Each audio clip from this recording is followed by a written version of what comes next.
everyone, welcome to Inner Peace Better Health. I'm your host, Saima, and today we have an incredible guest, Birgitta Visser. Birgit is a soul empowerment coach, divine channel, and light language healer. Her journey from overcoming personal challenges to becoming a beacon of light is truly inspiring. Let's dive into our conversation about love to listen, glow, move, flow, and grow. Without inner peace, how can we dance through life? Brigitta, can you tell us about your journey and how you found challenges, peace amidst life challenges?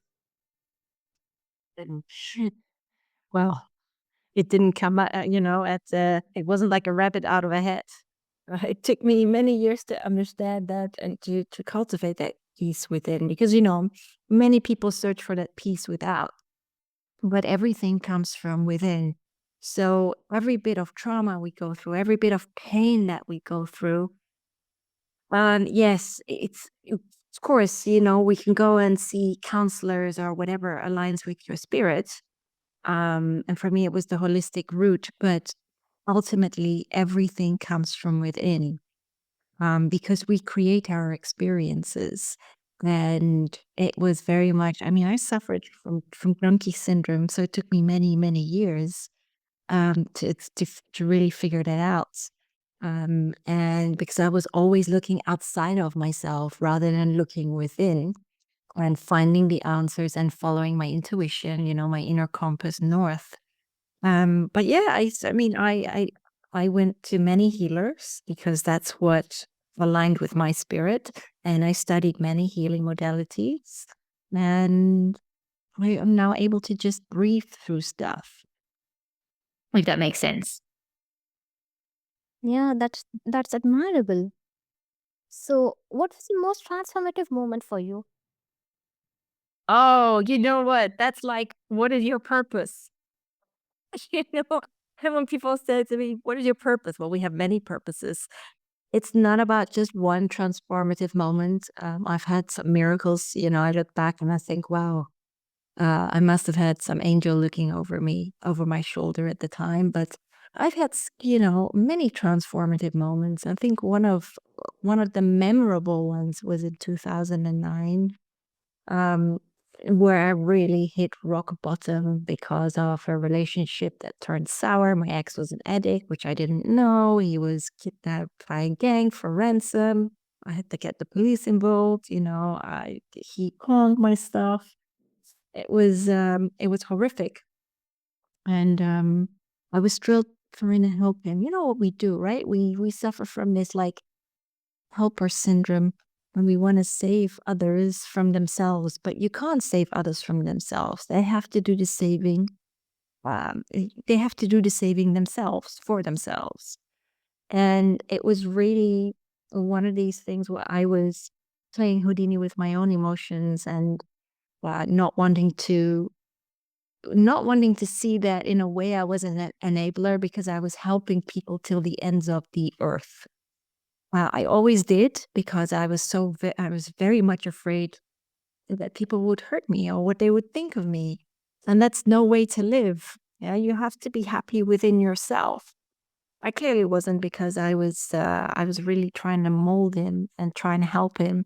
But anyhow, long story short, what happened was, my mom got me out of Holland in the space of several days, and it really hit me hard because I had my life threatened because I saved my ex with the help from the police, and the lead of the gang said, "If I ever find you, he's like, I'm gonna kill you."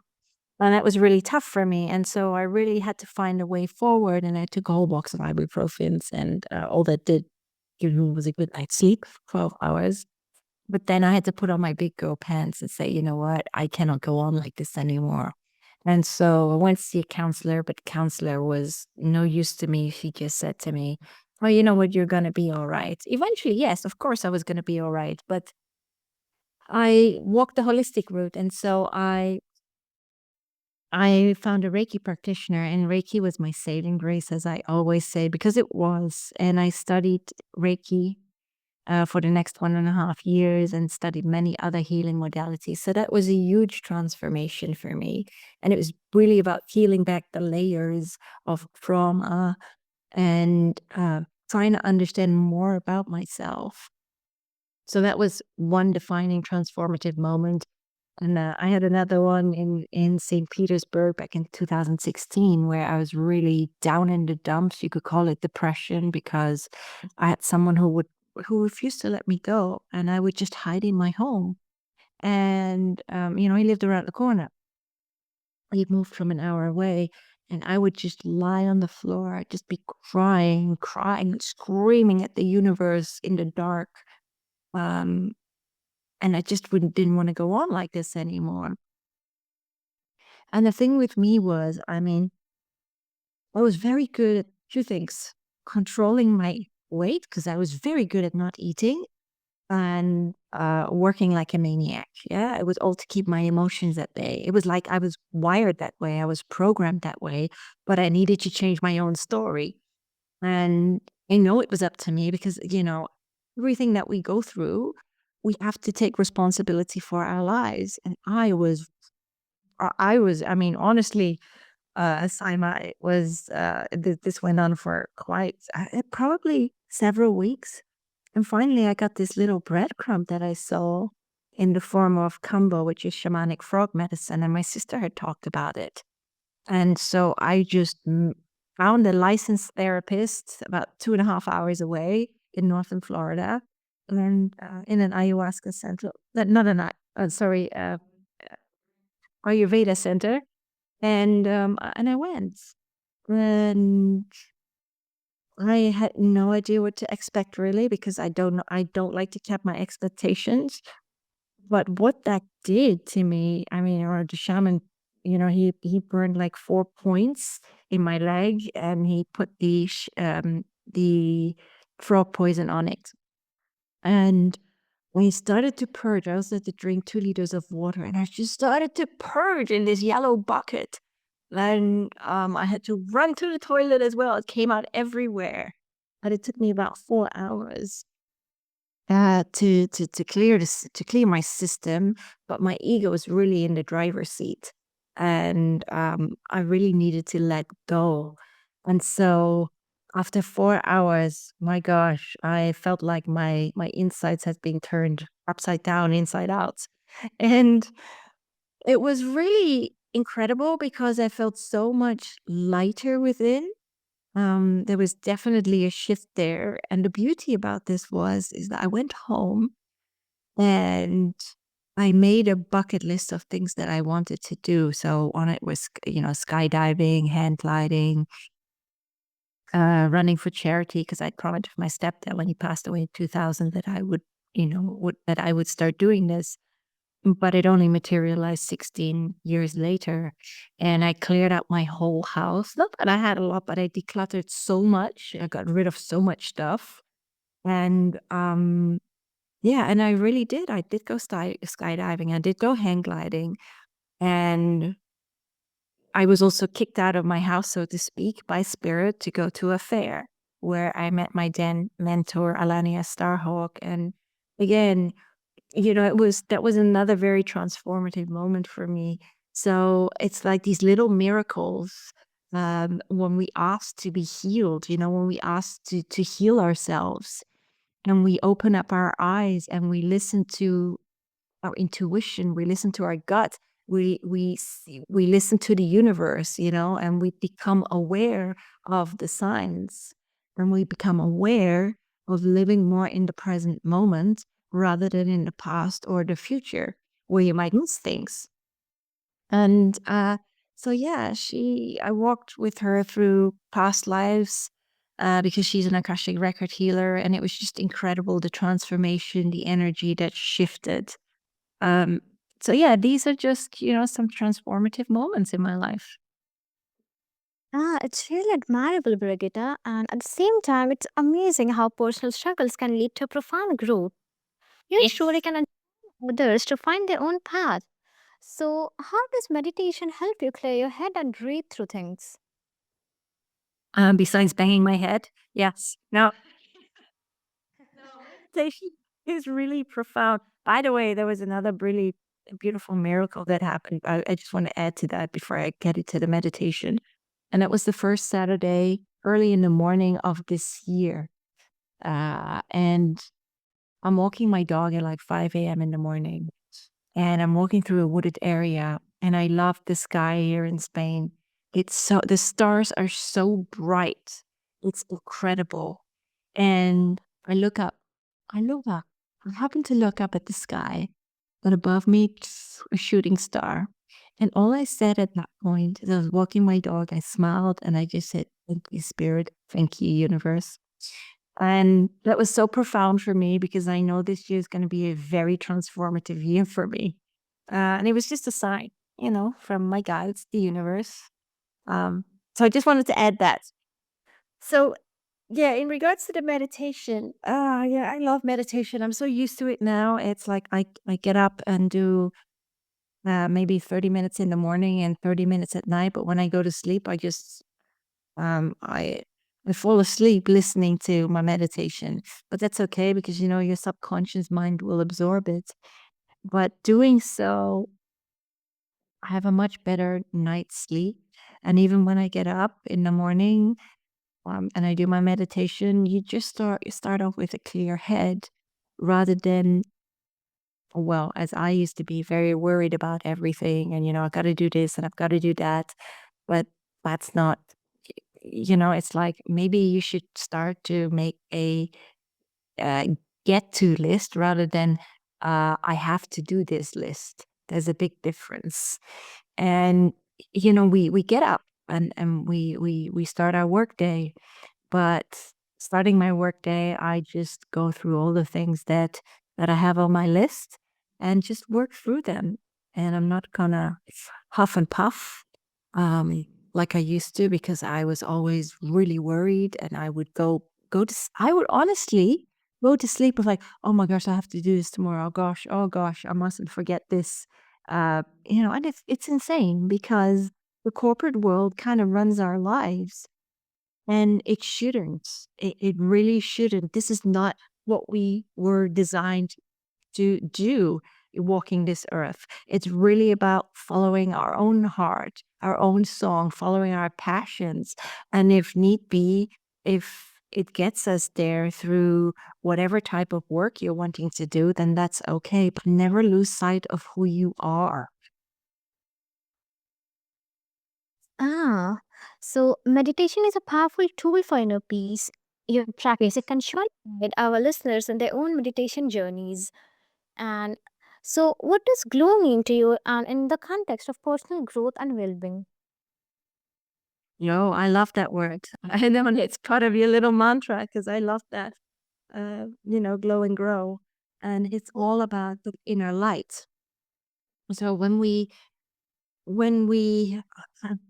when we're born, we're of these pure lights. But then we get conditioned, by our parents because the way that they were raised, and then how they were raised as well prior to that, and societal conditioning, and it's like our light becomes dimmed. And we're not like these little glowworms anymore. We are little glowworms because we glow underneath all that conditioning. But it's stripping that conditioning and healing our inner child, our inner trauma, our pain, our experiences, to allow for our inner light, our glow, to glow through today. There. That's basically what it is. And the more we heal, the more we grow. And the more we understand our experiences and the more we stand in our power and we take back our power, because rather than letting our experiences control us, we take control of our experiences, we take control of our lives, and we start to radiate from within. Okay, so how can our listeners cultivate their own inner glow? Oh, well, there's no one size fits all, Saima. You have to do exactly what aligns with your spirit. So for me, that's meditation. It's going to the gym but that's not really to build up huge muscles. It's really for vitality and energy and that I feel good within myself. Um, but yeah, do whatever aligns with your spirit, whatever that may be.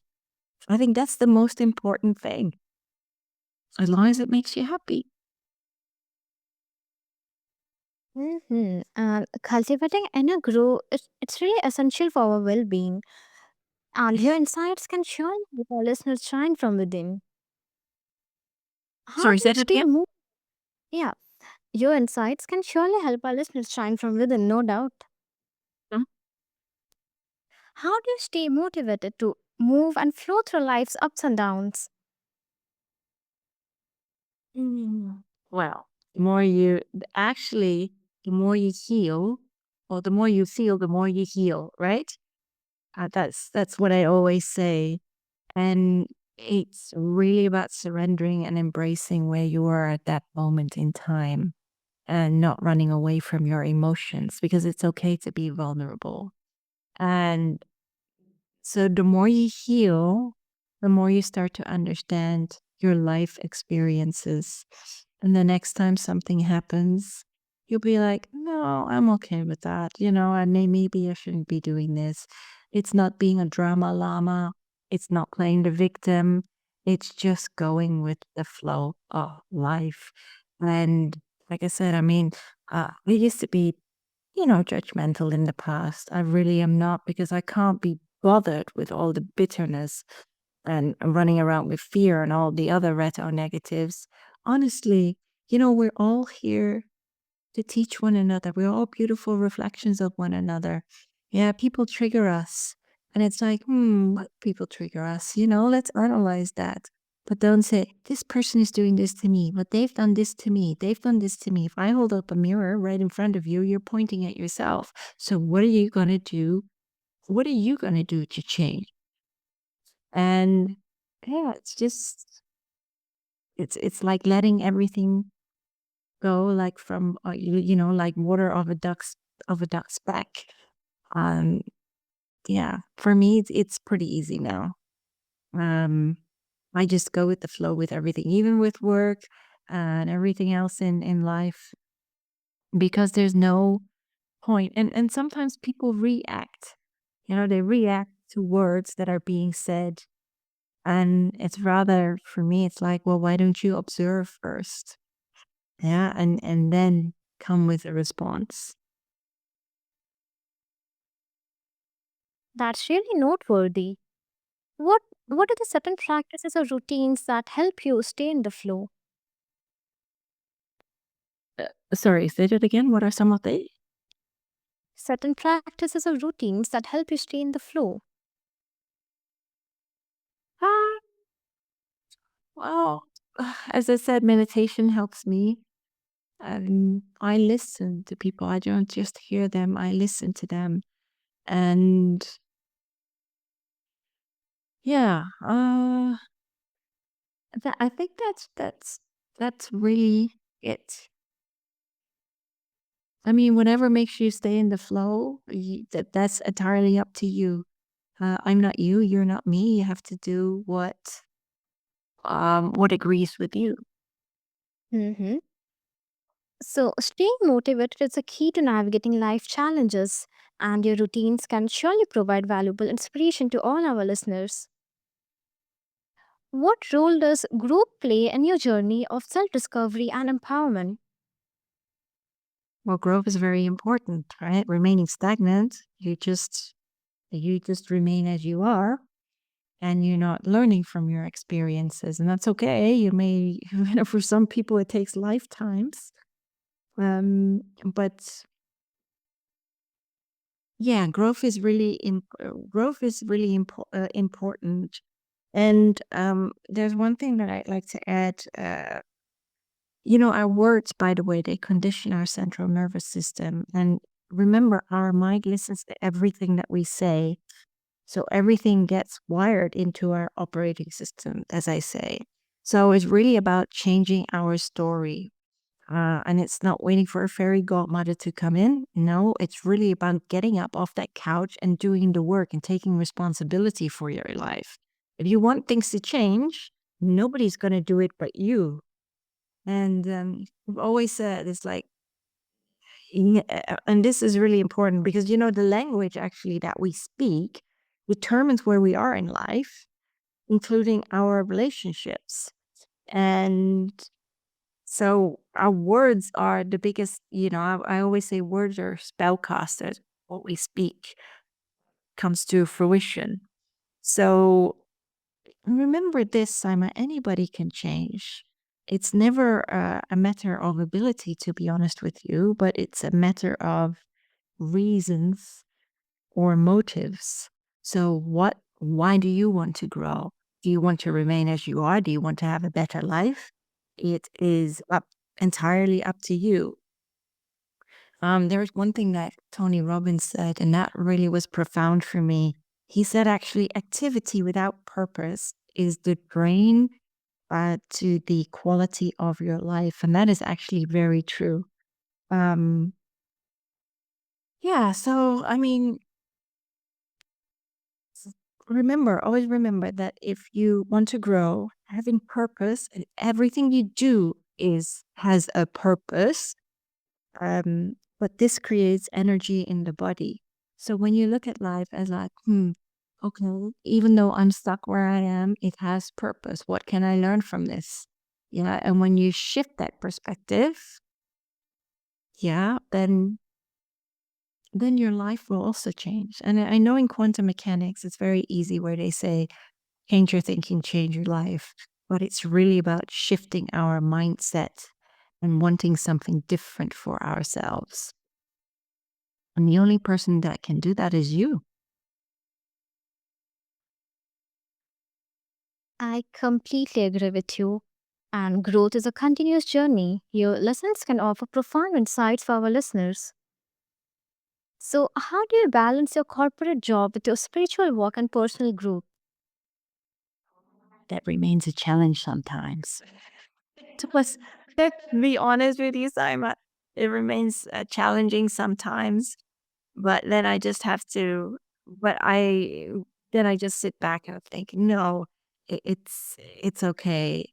But there is one thing, and I will admit this. I always used to say, I'm not enough, or I'm this, or I'm that, and that's the story we feed ourselves.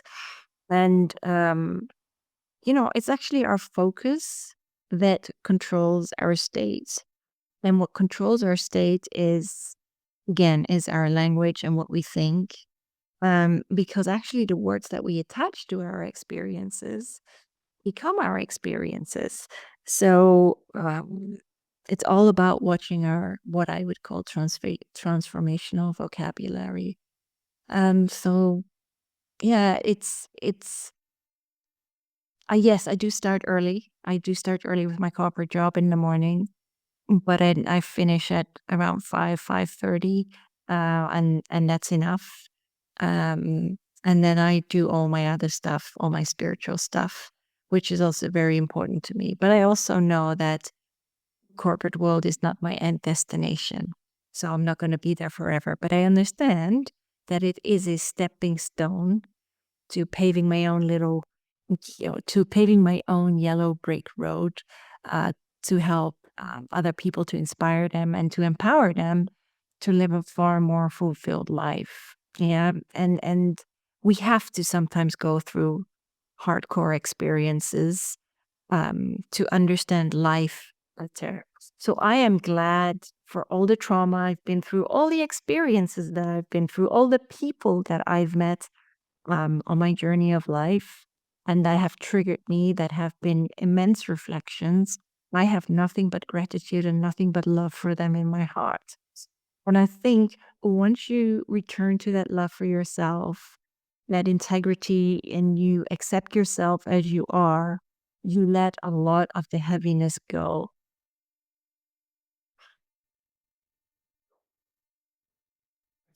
Thank you, Birgitta, for sharing your incredible insights. To our listeners, remember that finding inner peace and growing through life challenges is possible. And Brigitta is here to show. She already shared all her insights, incredible insights, which were really inspiring and powerful. I hope to reconnect again in the near future. Thank you so much for having me, Saima. And remember, can I say one more thing? Always remember to listen to your own voice, not the voice of others, because you know what? Your voice does matter. So don't let it be drowned out by others, making too much noise. I completely agree with you, Brigitta. I will be delighted to have you back on the show for another conversation. Yeah, sure. Happy to, Saima. Okay, thank you. Thank you so much. Enjoy your evening. Warmly welcome. Bye. Bye.